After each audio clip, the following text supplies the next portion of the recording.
Pakistani army chief की जानिब से ओवरसीज पाकिस्तानीज कन्वेंशन 2025 में अपने खिताब के दौरान ये कहा गया कि कश्मीर पाकिस्तान की शहरग है, जिस पर इंडिया के दफ्तर खारजा के तर्जुमान रणधीर जायसवाल का कहना था कि शहरग में कोई गैर मुल्की चीज़ कैसे हो सकती है। हफ्तावार प्रेस ब्रीफिंग के दौरान इंडिया के दफ्तर खारजा के तर्जुमान रणधीर जायसवाल ने पाकिस्तानी आर्मी चीफ के खिताब से मुतल्लिक सवाल के जवाब में कहा कि कश्मीर इंडिया का एक मरकज़ के ज़ेर इंतज़ाम इलाका है और इंडिया का एक अहम हिस्सा भी। पाकिस्तान के साथ इसका वाहिद ताल्लुक उस मुल्क की तरफ से गैर कानूनी तौर पर मकबूजा इलाकों को खाली करना है। See, how can anything foreign be in there in a jugular vein? This is a union territory of India. Its only relationship with Pakistan is the vacation of illegally occupied territories by that country. So this is my response to your question. Krishna Mohan ji. वाज़ेह रहे कि कश्मीर का जिक्र करते हुए पाकिस्तानी फौज के सरबराह general Asim Munir ने कहा था कि कश्मीर पाकिस्तान की शहरग है और कश्मीर पर पाकिस्तानी फौज और हुकूमत का मौक़िफ़ वाज़ेह है। हम इसे नहीं भूलेंगे। हम अपने कश्मीरी भाइयों को नहीं छोड़ेंगे जो इंडिया के कब्जे के खिलाफ लड़ रहे हैं। Our stance, government stance on Kashmir is absolutely clear. It was our jugular vein. It is our jugular vein. We will not forget it. And we will not leave our Kashmiri brethren in their heroic struggle, what they are waging against the Indian occupation. And we have fought free war for Kashmir.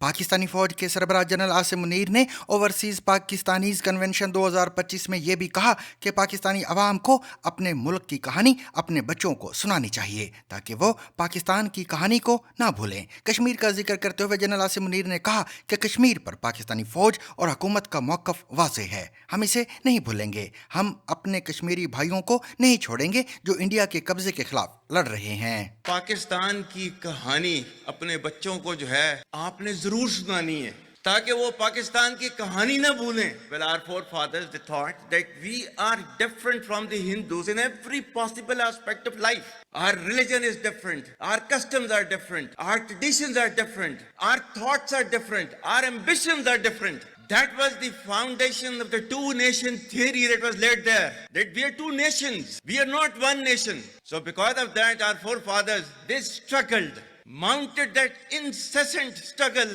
to create this country. Our forefathers, they have sacrificed immensely. And we have sacrificed a lot for the creation of this country. And we know how to defend it.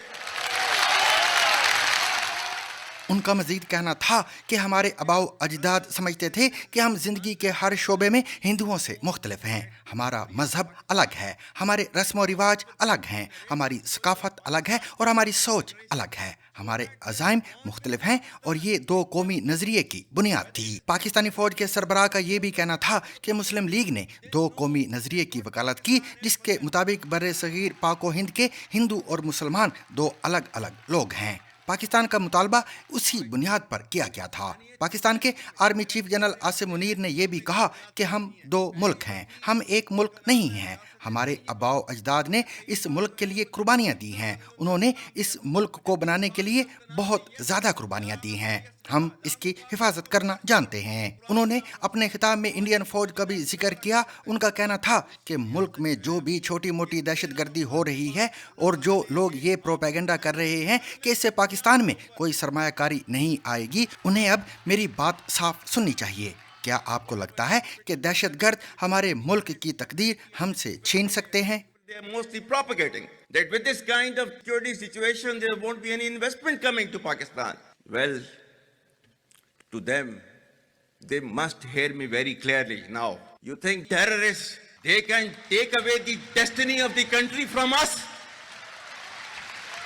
If this great Pakistani nation and the Pakistani armed forces, if 1.3 million Indian army with all their wherewithal, if they cannot intimidate us and they cannot coerce us, these terrorists can subdue the armed forces of Pakistan.